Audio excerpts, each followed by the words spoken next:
మొన్న కొన్ని రోజుల కిందట జిల్లా సాగర సంఘం జిల్లా ఎన్నికలు జరిగినాయి. దానిలో స్నేహపూర్వక పోటీ జరిగింది. ఆ పోటీలో అధ్యక్షులుగా తిరుపతి సాగర్ గారు, జనరల్ సెక్రటరీగా చంద్రయాడు గారు, కార్యదర్శిగా సత్యం గారు ఈ ముగ్గురు గెలిచి ఈరోజు ప్రమాణ స్వీకారం చేస్తున్నందుకు ఒకసారి మనందరం చప్పట్లతో అభినందన తెలుపుకోవాలి.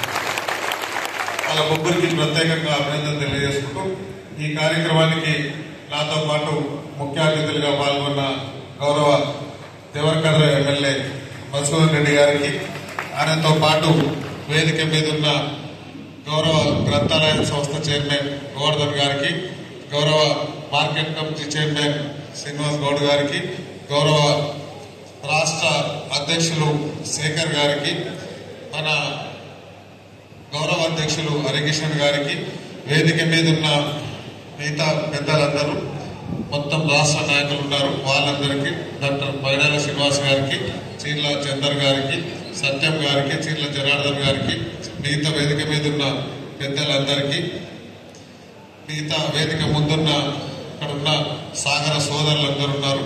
మీ అందరికీ పేరు పేరు నమస్కారం తెలియజేసుకుంటున్నాం. పత్రికా మిత్రులకు కూడా పేరు పేరు నమస్కారం తెలియజేసుకుంటున్నాం. ఈరోజు ఈ నిర్మాణ రంగంలో ఇక్కడ ఈ ఫంక్షన్ హాల్ ఇక్కడ కూర్చున్నా, ఇంటికి పోయిన తర్వాత ఇంటికాడ కూర్చున్నా, ఇంకెక్కడన్నా వేరే దగ్గరికి పోయినా, ఎక్కడన్నా అసెంబ్లీలో కూర్చున్నా, పార్లమెంట్ లో కూర్చున్నా, ఇంకెక్కడ కూర్చున్నా, దాన్ని అన్నిటికీ మేమందరం చల్లగా ఉండడానికి కారణమై మన భవన రంగం కానీ నిర్మాణ రంగం కానీ అన్నిట్లో మీ సాగర సోదరులు కంపల్సరీ ఇన్వాల్వ్మెంట్ ఉంటుంది కాబట్టి వాళ్ళందరికీ ప్రత్యేకంగా ధన్యవాదాలు తెలియజేసుకుంటున్నా. దీంతో పాటు మన కాంగ్రెస్ పార్టీ అధికారంలోకి వచ్చిన తర్వాత, అంతకుముందు ఇప్పటిదాకా మన రాష్ట్ర అధ్యక్షులు కానీ జిల్లా అధ్యక్షులు కానీ వాళ్ళందరూ చెప్పుకున్నారు. అంతకుముందు గౌరవ రాజశేఖర రెడ్డి గారు ఉన్నప్పుడు ఫెడరేషన్ ఏర్పాటు చేసినారు. దాని తర్వాత ఎన్టీ రామారావు గారు ఉన్నప్పుడు కొన్ని జరిగినాయి. దాని తర్వాత 10 సంవత్సరాలు మనకు కొంచెం ఇబ్బందులు పెట్టి అక్కడున్న పరిస్థితిని అప్పుడున్న పార్టీలు పట్టించుకోలేదు. సో దాని తర్వాత ఇవన్నీ పార్టీలు మారాలి. తెలంగాణ రాష్ట్రంలో అప్పుడున్న పార్టీలు, అధికార పార్టీలు మనకి ఏం న్యాయం చేయలే. అందులో ముఖ్యంగా ఈ సాగర్కు సంబంధించిన కానీ వేరే కులాలకు సంబంధించిన కానీ ఏం చేయలేని వాళ్ళందరినీ వాత పెట్టి, కరుగాల్చి వాత పెట్టి ఆ పార్టీని ఇంటికి పంపించినాం. ఇంటికి పంపించిన తర్వాత మీరు ఎన్నుకున్న ఎమ్మెల్యేలు, మీరు ఎన్నుకున్న సీఎం గారు గౌరవ రేవంత్ రెడ్డి గారు కాంగ్రెస్ పార్టీ ఇందిరమ్మ రాజ్యంలో కాంగ్రెస్ పార్టీని ఎన్నుకున్నారు. దాని తర్వాత ఈ మధ్యకాలంలో లాస్ట్ ఒక 1 వీక్ నుంచి చూస్తున్నారు, అంతకుముందు సంవత్సరం నుంచి చూస్తున్నారు. గౌరవ కాంగ్రెస్ నాయకుడు శ్రీ రాహుల్ గాంధీ గారు కశ్మీర్ నుంచి కన్యాకుమారికి పాదయాత్ర చేసినప్పుడు మన దగ్గర తెలంగాణ రాష్ట్రంలో కాంగ్రెస్ పార్టీ అధికారంలోకి వస్తే మేము ఇంతకు ముందే చేయాల్సి ఉంటే చేయలేకపోయినాం.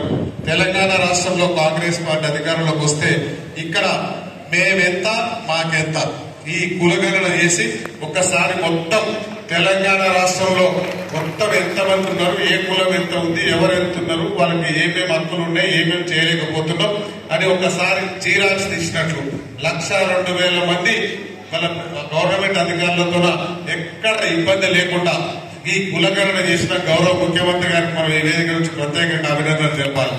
అందులో ఇప్పుడు దానికి కానీ మనం ఇమ్మీడియట్ గా అసెంబ్లీలో బిల్లు పాస్ చేసి ఢిల్లీకి పంపించినాం. ఢిల్లీకి పంపించిన తర్వాత అక్కడ ఉన్న పెద్దలు లేట్ చేస్తున్నారని ఈ మధ్యకాలంలో క్యాబినెట్ లో పెట్టి ఆర్డినెన్స్ కూడా చేసినాం. ఇవన్నీ చేసింది ఎందుకు చేసినామంటే ఇక్కడ ఉన్న తెలంగాణ రాష్ట్రంలో ఉన్న అన్ని కులాలకు ఏ కులంలో ఎంతమంది జనాభా ఉంటే వాళ్ళకి లోకల్ బాడీ ఎలక్షన్ లో వాళ్ళ హక్కు ఎంత, వాళ్ళ స్కూళ్లలో వాళ్ళకి హక్కు ఎంత, ఆ పిల్లలకు చదువుకునే దానిలో వాళ్ళకి హక్కు ఎంత అనే దాని మీద ఎవరు ఎంతమంది ఇన్ని కులాలు ఉన్నాయో వాళ్ళందరికీ ఆ పర్సెంటేజ్ ప్రకారం 42% రాజకీయంగా, మిగతా 52% మిగతా అన్నిటికీ బీసీలకు సమానం ఇవ్వాలి. అందులో మన సాగర్ల కులం ఎంత పర్సెంటేజ్ వస్తే వాళ్ళకు కూడా అన్ని ఇవ్వాలనే ఉద్దేశంతో ఎన్ని ఇబ్బందులు వచ్చినా, ఎన్ని ఆటంకాలు వచ్చినా మన ముఖ్యమంత్రి గారు ప్రత్యేకంగా మన ఢిల్లీ పోయి గౌరవ ఎంపీలకు అందరికీ ఎక్స్ప్లెయిన్ చేసి అక్కడ ప్రజెంటేషన్ చేస్తున్నాడు. దాని ఉద్దేశం ఏంటంటే పార్లమెంట్ లో బీజేపీ నిలదీసి ఆ బిల్లు పాస్ చేస్తే ఫస్ట్ తెలంగాణ రాష్ట్రం భారతదేశంలో రోల్ మోడల్ అవుతుంది. కాబట్టి గౌరవ ముఖ్యమంత్రి రేవంత్ రెడ్డి గారిని మనం ఆ విషయంలో అభినందనలు చేయాలి. దాంతో పాటు మనలో రాష్ట్ర అధ్యక్షులు చెప్పినట్లు కొన్ని విషయాలు ఉన్నాయి. దానికి సంబంధించి జీవో నెంబర్ 29 లో కాంట్రాక్ట్ల విషయంలో కానీ టెండర్ల విషయంలో కానీ ఆ 3% ఇచ్చి మన తన వేరే కూరాలు కలిపినట్లున్నారు. అది కూడా సీఎం గారి దృష్టికి తీసుకెళ్లాల్సి ఉంటుంది. అది కూడా ప్రత్యేకంగా సీఎం గారితో మాట్లాడతాం. దాంతో పాటు ఈ ఫెడరేషన్ గాని కార్పొరేషన్ గాని దీనికి సంబంధించిన ఈ విషయాలన్నీ అవి స్టేట్ లెవెల్ అయ్యే విషయాలు కాబట్టి ఇక్కడ వనపర్తి జిల్లాకు ప్రత్యేకత ఉంది.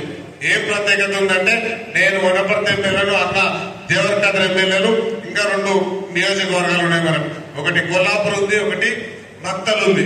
వాళ్ళిద్దరు మంత్రులు, మనం 2 మంత్రులు 2 ఎమ్మెల్యేలు మీకు బోనస్ వనపర్తి కాబట్టి సీఎం గారి దగ్గర తీసుకెళ్లి ఆ 2 మంత్రులతో మేమిద్దరం పోయి మీ అందరినీ మీ రాష్ట్ర నాయకులను తీసుకెళ్లి గౌరవ రేవంత్ రెడ్డి గారితో ప్రత్యేకంగా మేము కూడా రిక్వెస్ట్ చేసి అది వనపర్తి జిల్లా నుంచే మీకు మొత్తం స్టేట్ మొత్తం న్యాయం అయ్యేటట్లు మీకు దగ్గరుండి సపోర్ట్ చేసే బాధ్యత మేము తీసుకుంటాం. మేము 2 ఎమ్మెల్యేలతో పాటు మంత్రులు కూడా రిక్వెస్ట్ చేసి తప్పకుండా మీకు టైం ఇస్తాం. మీరందరూ అక్కడికి వద్దురు, ఇవన్నీ స్టేట్ లెవెల్ చేయాల్సి అక్కడ చేస్తాం.